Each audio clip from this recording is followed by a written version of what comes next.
টঙ্গি কি হয়েছে, কোন কি কাজটা তারা করছে? উলামায়ে কেরাম হয়তো কিছু সময় একটু গরম কথা বলে, কিন্তু কখনো তাদের উপরে হাত তুলে নাই। 18 সালের 1 ডিসেম্বর এই টঙ্গীর ময়দানে নিরস্ত্র নিরহ মানুষদের উপরে আক্রমণ করে, হায়রে হত্যা করে, লাশ তুরাগ নদীর মধ্যে তারা ফালায় দিয়েছে। এই অবিচার, এই অন্যায় করার পরেও একটা সময় উলামায়ে কেরাম তাদেরকে মাফ করে দিছে, তাদের সাথে মিলেমিশে কাজ করতেছে। কিন্তু কি, এদের ষড়যন্ত্র অব্যাহত।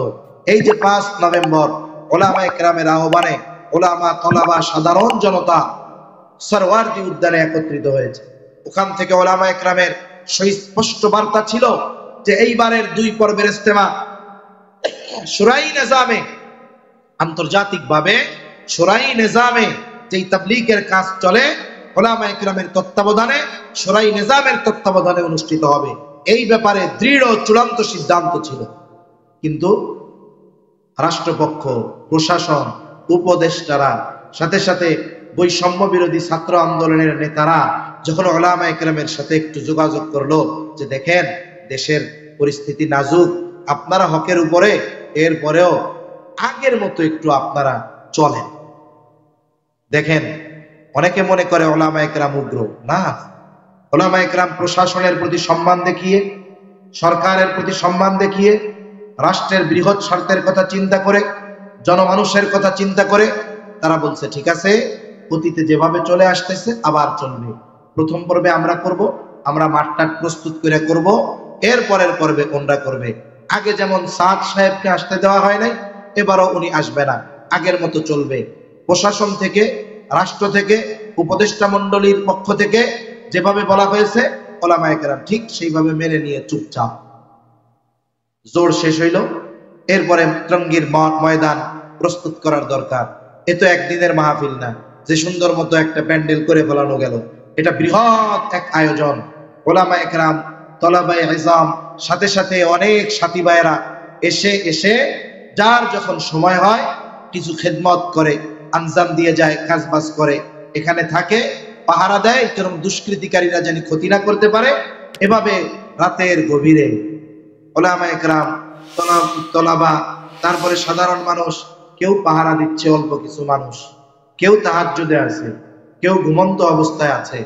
কি হলো, আমরা সকাল বেলায় অনলাইনে দেখতে পাইলাম ফজরের পর যে আমাদের এক ভাই অলরেডি শহীদ, আরো কয়েকজনকে শহীদ করে ফেলছে, হতাহতের সংখ্যা অনেক, হসপিটালের মধ্যে আছে। কি অবস্থা চিন্তা করেন। ওরা বলতেছে যে আমরা জোরের জন্য ময়দানে গেছি, আসলে চূড়ান্ত কোনো সিদ্ধান্ত হয় নাই। বৈষম্য বিরোধী ছাত্র আন্দোলনের ওরা যারা বললো, ওদের কথা যে ওরা এদের সাথে আলোচনা করে গেছে যে আমরা কাকরাইলে উলামায়ে কেরামের সাথে পরামর্শ করে চূড়ান্ত সিদ্ধান্ত জানাবো, এর আগে আপনারা এখানে কোনো বিশৃঙ্খলা সৃষ্টি করবেন না। কিন্তু এই জালেম গুলো প্রশাসনের বিরুদ্ধে আচরণ করলো, সরকারের বিরুদ্ধে আচরণ করলো, এই ছাত্র আন্দোলনের যারা ছিল তাদের সাথে বেঈমানি করলো। ওই মজলিসে আলোচনা চলতেছে উলামায়ে কেরামের সাথে, তখন ওই সার্জিস, হাসানাত সহ আরো উলামায়ে কেরামের সামনে বসা, ইতিমধ্যে ফোন যাওয়া সারা যে এরা টঙ্গীর মধ্যে ঢুইকা বিশৃঙ্খলা সৃষ্টি করছে, একজনকে অলরেডি সাইজ করে ফেলছে। তাহলে বলেন, এদের আসল চরিত্র বুঝতে আর কারো বাকি আছে? আর কারো বাকি নেই। আবার দেখেন, উলামায়ে কেরাম যখন মাইনা নিছে যে ঠিক আছে আমরা 31-1-2 ফেব্রুয়ারি, 31 জানুয়ারি, 1-2 ফেব্রুয়ারি আমরা করব, এরপরে 6-7-8 নাকি ওরা করবে। এটা যখন আমরা মাইনা নিছি, বলেন তো এটা কি যারা শুরাই নিজামের উলামায়ে কেরামের তত্ত্বাবধানে দাওয়াতি মেহনত করেন, এরা যখন এটা মেনে নিলেন, এটা কি তাদের উদারতা ছিল না? এই উদারতাকে এরা দুর্বলতা মনে করছে, যে মনে হয় সরকারের চাপে পড়া বা অন্য কিছু কইরা এরা মনে হয় মাইনা নিছে। আসলে রাষ্ট্রের কথা চিন্তা করে, প্রশাসনের প্রতি রেসপেক্ট দেখিয়ে, উপদেষ্টা মণ্ডলীর প্রতি রেসপেক্ট দেখিয়ে, ছাত্র জনতা যারা তাদের উপরে রেসপেক্ট, সম্মান প্রদর্শন করে এইরকম কঠিন সিদ্ধান্ত থেকে উলামায়ে কেরাম ফিরে এসেছে। এটা বড় হৃদয়ের পরিচয় তারা দিয়েছে, ঠিক কিনা বলো? কিন্তু তোরা কি করলি? তোরা ওই 1 ডিসেম্বর 2018 মতো ভিডিওগুলো এখনো অনলাইনের মধ্যে আছে, রাতের বেলায় যাচ্ছে, আরে যেই তাবলীগে হাতে তসবিহ থাকার কথা ছিল এরকম কিরিশ নিয়ে গেছে, লাইটের আলোতে চকচক করতেছে।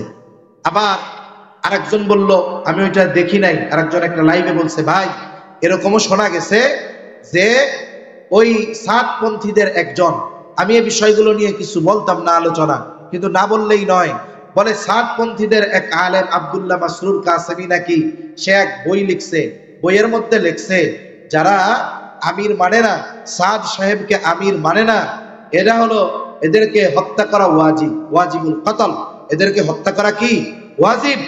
এই দলিলকে সামনে রেখে ওরা টঙ্গীর ময়দানে ঢুকে ওলামায়ে কেরামের উপরে অস্ত্র চালাচ্ছে আর বলতেছে এরা ওলামায়ে সু, এদেরকে মারলে সওয়াব হবে। একটা জিনিস বুঝেন, আমি একটা জিনিস বুঝাই আপনাদের। একটা হলো একজন সুদ খায় বা ঘুষ খায় বা মদ খায়, কাজটা কি বলেন তো? হারাম। হারাম জোরে কোন কি? কিন্তু এই হারাম কাজটাকে যদি সে সওয়াবের কাজ মনে করে করে, ঈমান থাকবে না যাবে? নিঃসন্দেহে বেঈমান। এখন ওরা আলেমদেরকে হত্যা করতেছে, এটা কবিরা গুনাহ। একজন আলেম বা একজন মুমিনকে কষ্ট দেওয়া কবিরা গুনাহ। এখন এই কবিরা গুনাহর যদি সওয়াব মনে করে করে, যারা করছে যারা করাচ্ছে এদের ব্যাপারে কি বলতে পারি? আমি তো মুফতি সাহেব না, এই জন্য কইলাম না। সেজন্য ভাই আমাদের খুব সাবধান থাকতে হবে, আমাদের সতর্ক থাকতে হবে। সাধারণ মানুষ একটা বিশৃঙ্খলার মধ্যে চলে যাচ্ছে। একটা জিনিস মনে রাখতে হবে, তাবলীগের ইতিহাস হয়তো এদেশের মানুষ জানে না। এই বাংলাদেশে তাবলীগ শুরু হয়েছে আলেমদের মাধ্যমে। এই বাংলাদেশে তাবলীগের কাজ সর্বপ্রথম শুরু করেছেন সদর সাহেব হুজুর শামসুল হক ফরিদপুরি রহমাতুল্লাহি আলাইহি। ওই উদয়পুর হয়েছে প্রথমবার কাজ। এরপরে যেহেতু এই কাজটা জাতীয় ব্যাপী, জাতীয় এক কাজ, একটা গ্রাম অঞ্চলে এর মার্কাজ থাকলে হয় না, এরপরে ঢাকায় স্থানান্তরিত হয়েছে। এরপরে এই কাজ গোটা দেশব্যাপী ছড়িয়েছে। আসল বিষয় হলো, একজনের বক্তব্যে দেখলাম বলে দেখেন আমরা যারা আছি সদস্য সাথী, এগুলো কিন্তু চোর ডাকাত হত্যাকারী ছিল, আমরা কিন্তু প্রয়োজনে আবার আগের চরিত্রে ফিরে যাব। এই কথা যারা বলতে পারে তার মানে বোঝা গেল এই মেহনতের দ্বারা এদের মূল পরিবর্তন হয় নাই। কথা বুঝেন নাই? একটা কথা আছে না, কয়লা ধুইলে ময়লা যায় না। কয়লা ধুইলে কি যায় না? ময়লা যায় না। চকচক করলে সোনা হয় না। এদের অবস্থা হলো এই। মূল হলো এরা ওদের উপরের লেবাস পরিবর্তন করতে পারছে, কিন্তু চরিত্রের পরিশুদ্ধতা অর্জন করতে পারে নাই। এজন্যই এদের পরিস্থিতি এরকম। তো সম্মানিত উপস্থিতি, যে কথার থেকে গেলাম আর কি, যে দেখেন ন্যায় বিচার মেনে নেওয়ার ইচ্ছা আমাদের নাই, করার ইচ্ছাও আমাদের নাই। এজন্যই আজকে এই অবস্থা। ওই যে যদি 1 ডিসেম্বর 2018 অপরাধের বাস্তবিক শাস্তি এরা পাইত, এদের মধ্যে ভয় হইতো, চিন্তা হইতো। এজন্য সর্বশেষ 3 জন না 4 জন শহীদ হওয়ার খবর আমরা শুনলাম, আরো কতজন আহত। কত বড় দুঃসাহস চিন্তা করেন। এরা নিজ হাতে হত্যা কইরা ঢাকা মেডিকেলে গিয়ে ওই লাশ ছিনিয়ে নিয়ে নিজেদের কাছে নিয়ে এরা উলামায়ে কেরামের উপরে দোষ চাপানোর চেষ্টা করতেছিল যে ওনারা আমাদের সাথীকে হত্যা করছে। আমি আসার সময় ভিডিও দেখতেছি, একজন ওই যার লাশ কাইডা নিতে গেছে তার একটা ছেলে সেনাবাহিনীতে চাকরি করে, উলামায়ে কেরামের সাথে পরামর্শ হচ্ছে জানাজার ব্যাপারে। ছেলেটা কান্না করতেছে, বলতেছে যে ওই সেনাবাহিনী ছেলে, ও যদি সেনাবাহিনীর সদস্য না হইতো তাইলে ওরা লাশ কাইডা নিয়ে উলামায়ে কেরামের উপরে দোষ চাপানোর চেষ্টা করত।